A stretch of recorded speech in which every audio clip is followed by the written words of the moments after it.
finally has cleared Standard Life's proposal to raise its stake in its Indian insurance joint venture with HDFC to 35%. The British insurer will be acquiring the additional 9% stake from HDFC for 1,700 crore rupees, while paving the way for the company to get listed on Dalal Street. Standard Life's peer Aviva has had no such luck, with the FIPB deciding to defer its decision on allowing the insurance giant to hike its stake to 49% in its Indian joint venture with Dabur Investment Corp. Joining us now is the Vice Chairman and CEO of HDFC, Keki Mistry. Mr. Mistry, appreciate you joining us here. It's been a long wait, but finally the approval has come in from the FIPB. You've long maintained that the ultimate goal is to list your insurance business. So now that your joint venture partner has got the approval to hike stake to 35%, what next for the life insurance business? How do you see the IPO timeline progressing, and what is the thinking between both the partners now?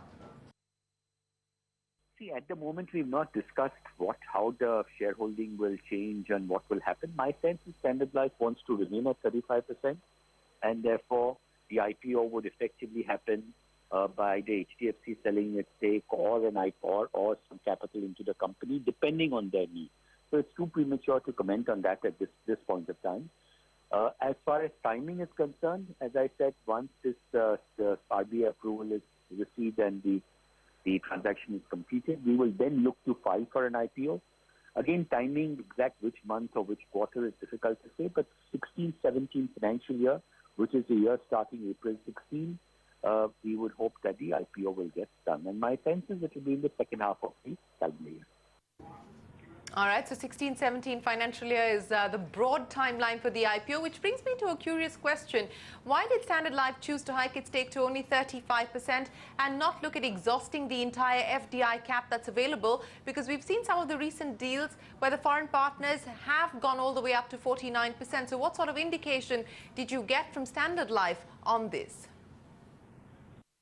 See, both Standard Life and HDFC wanted to have a IPO.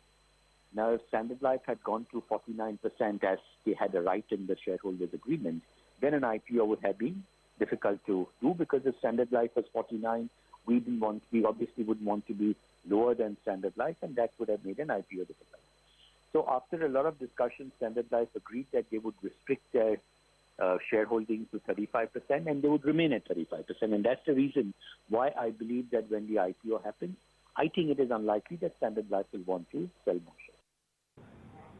All right, Mr. Mistry, we'll leave it there. Appreciate you joining us, and congratulations on finally getting the FIPB approval.